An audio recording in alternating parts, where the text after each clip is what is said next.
Eu fiz o vestibular na Católica, à época, aproveitei algumas disciplinas, na época era 5 anos o curso, eu fiz em 4 na Católica, e aí fui convocado para ser oficial acusador na Corregedoria de Polícia. Acusador é literalmente o... É o acusador, porque na PM a gente tem um Conselho Permanente de Disciplina. Sim, É um eu sei que tem conselho, dos hein? oficiais, tem os... Tem um das colegiado, praças, né? em que julga os policiais. Então, aí são 3 oficiais, né, que julgam.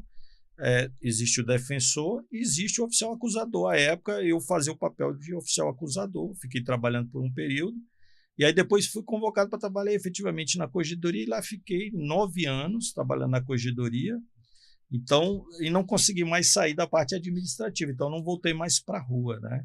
Então, até então, sempre como, vamos dizer, um burocrata, né? Um gestor da segurança pública, trabalhando ou no direito ou na área de educação. E nessa época operacional aí, tem alguma situação emblemática, pesada que o senhor possa nos contar? Sim, Rapaz, cara, teve um dia que foi assim, na pesado, verdade é o seguinte... morte, ranger de dentes, destruição. Teve algum assim que o senhor porque, na pode verdade, citar? na verdade, assim, são várias situações, a gente lembra e ri muito. Algumas a gente vai rir, né? Outras você vai se emocionar, né? Como quando eu me lembro trabalhando ali no Gama, nós tivemos um policial nosso que no horário de folga ele fazia o transporte de pessoas ali de Goiânia para o DF, e a van dele foi sequestrada por um marginal. Caramba. E ele pegou a van dele, e a informação que a gente tinha é que ele tinha efetuado um disparo nesse sargento e tinha soltado ele em algum lugar, né? Isso no início da noite. Eu sei que nós ficamos a madrugada inteira procurando localizar com vida, obviamente, esse sargento. À época, eu me lembro quando foi lá para... Pode falar daí mesmo. O dia já estava amanhecendo, o helicóptero até da PM já estava chegando para ajudar a gente nas buscas. Nós passamos a madrugada inteira procurando o sargento, e aí na guarnição que eu estava, na nossa guarnição, nós procuramos e até localizamos um rastro de veículo, passou um veículo por aqui. E aí nós nos defrontamos com a cena, né, desse policial nosso já morto, né, já frio, e assim, uma cena que me marcou muito negativamente, né, porque faz parte, né, do dia a dia e várias outras situações. Era um policial que o senhor conhecia?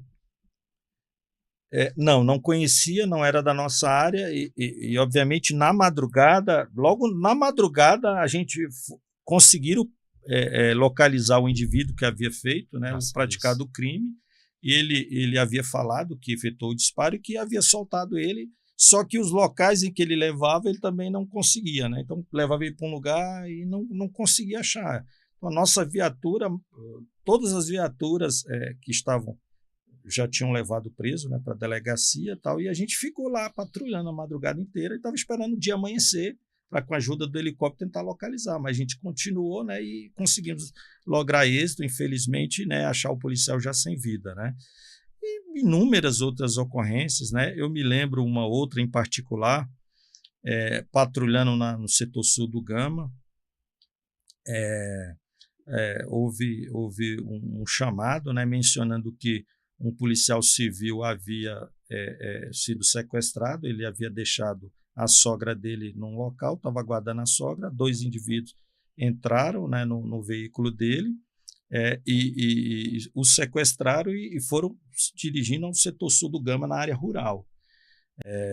E essa informação que a gente tinha, a gente saiu no patrulhamento na guarnição do oficial de dia, e a gente se deparou com um indivíduo parado, né, com a mão na cabeça, assim, gritando, um carro com as 2 portas abertas. Quando a gente chegou, a cena era o policial, esse policial civil, ele um pouco desesperado, né, e 2 pessoas mortas dentro do veículo. E é interessante que eram os meliantes, né, o som do carro estava ligado muito alto numa rádio evangélica. E eu me lembro aquela cena porque a gente chegou, esse policial civil desesperado, os 2 mortos, né?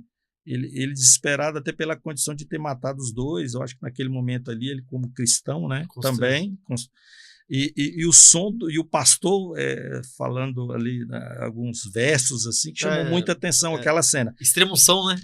E o que é interessante assim foi que ele foi sequestrado, foi colocado no banco traseiro, né?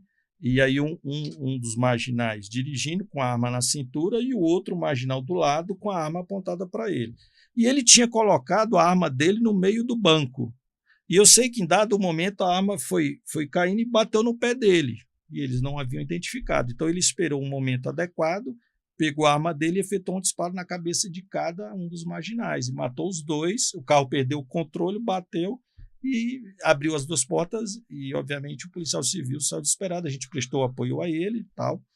Então foi uma outra situação, né, de várias... Eu tô imaginando aqui que a gente pode, faroeste. Que a gente pode relatar, né? Posso citar um outro caso aqui? Eu acho que a gente tem tempo. Eu gosto de história. Olha, para você ter uma ideia, envolve até um colega agente penitenciário e vai ao encontro das questões que a gente fala em termos de sanidade, né? Como policial, e a gente, como oficial, trabalhando, tirando serviço de oficial dia, além dessas ocorrências, além do enfrentamento, a gente envolve também a questão das ocorrências envolvendo policiais ou profissionais de segurança pública, que são ocorrências mais complexas, que o Copom nos aciona para a gente ir até essas... Então, a gente encontra de tudo, né? E numa dessas ocasiões, eu fui acionado porque havia um agente penitenciário tendo a sua esposa como refém. O bombeiro já tinha ido uma guarnição da PM, não tinha resolvido, tinha uma guarnição do bombeiro no local, e eu fui acionado, cheguei no local, a cena era num quarto, o agente ele tinha quebrado uma mesa redonda que ele tinha na casa dele, de vidro, e ele estava com um dos pedaços de vidro pontiagudo no pescoço da esposa dele, assim, no canto, e forçando aqui, a gente percebia que já estava até o corte, e ele falando que ia matar a esposa, né? E aí eu entrei, vi aquela cena, comecei a conversar com ele, né, falando para ele porque que ele estava fazendo aquilo, ele muito revoltado. Você, à época, teve contato com algum curso? Não era negociador. Na época, no Gama, a gente já tinha acionado, né, equipe de negociadores, e eu estava ali tentando administrar enquanto a equipe não chegava. E aí eu conversando com ele, perguntando por que... Aí ele me explicou que a esposa dele havia encontrado dentro do carro uma camisinha, um pacote de camisinha, e que eles não se utilizavam desse método contraceptivo. E aí ela achava que ele tinha um amante, ele tinha estava desesperado porque ela tinha terminado com ele. Essa era Eu fui conversando com ele, né? E aí eu me lembro, nesse desenrolar, que eu vi uma foto de um